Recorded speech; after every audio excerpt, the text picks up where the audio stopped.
मित्रों, आज कुंडली में शुक्र देव की स्थिति से आपका जीवन साथी का स्वभाव कैसा होगा, इस विषय पर चर्चा करेंगे।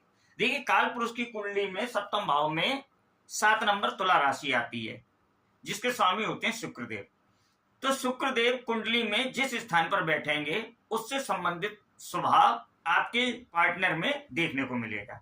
यदि शुक्रदेव कुंडली के प्रथम भाव में विराजमान हो जाते हैं, तो ऐसी स्थिति में जातक का जीवन साथी उस पर हावी रहता है, अपनी ही ज्यादा चलाता है और उसकी कम सुनने वाला होता है।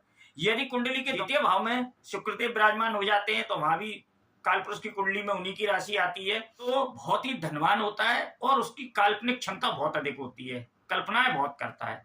यदि तृतीय भाव में बुद्धिदेव की राशि आती है, बहुत ही बौद्धिक क्षमताएं बहुत तेज होंगी, बहुत बुद्धिमान होता है ऐसा जीवन साथी। उसके अंदर बातचीत करने की क्षमता बहुत ही प्रबल होती है, अपनी बातों से लोगों को बहुत जल्दी प्रभावित कर लेता है। अगर शुक्रदेव कुंडली के चतुर्थ भाव में विराजमान है, तो चतुर्थ भाव में कर्क राशि आती है, जो कि शुक्रदेव की शत्रु राशि है। तो ऐसे में चंद्रदेव शुक्रदेव को बहुत ही भावुक बना देते हैं और यह बहुत ही उसका कमजोर पक्ष हो जाता है। आपके जीवन साथी बहुत ही भावुक होगा। यदि कुंडली के पंचम भाव में विराजमान हो जाए, सिंह राशि आती है, तो ऐसे में जातक राजनीति या सरकार से संबंधित कार्य करने वाला होगा और वहां से लाभ भी अर्जित करता है। यदि कुंडली के छठे भाव में शुक्रदेव विराजमान है, तो वहां पर भी बुधदेव की कन्या राशि आती है, जिसमें वह उच्च के हो जाते हैं। तो ऐसे में आपका जीवन साथी अपनी उम्र से कम दिखने वाला होगा। यदि कुंडली के सप्तम भाव में ही शुक्रदेव विराजमान हो जाए, तब क्या होगा? तो आपका जीवन साथी तोल मोल के बोलने वाला होगा। बैलेंस की राशि होती है, यानी वह ना तो गलत करेगा ना करने देगा और बहुत ही बैलेंस जीवन में लेकर चलने वाला होगा।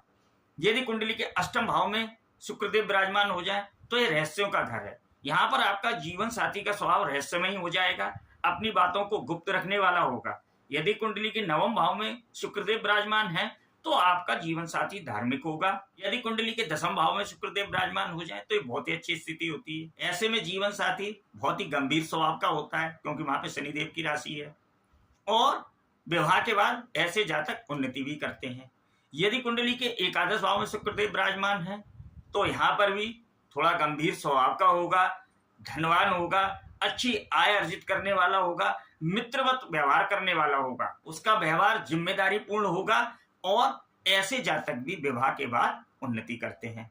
यदि कुंडली के द्वादश भाव में शुक्रदेव विराजमान हो जाए, तो ऐसे में आपका जीवन साथी घुमक्कड़ स्वभाव का होगा, खर्चीला होगा, क्योंकि यहाँ पर शुक्रदेव की उच्च की स्थिति होती है। ऐसे में जीवन साथी यात्रा करने का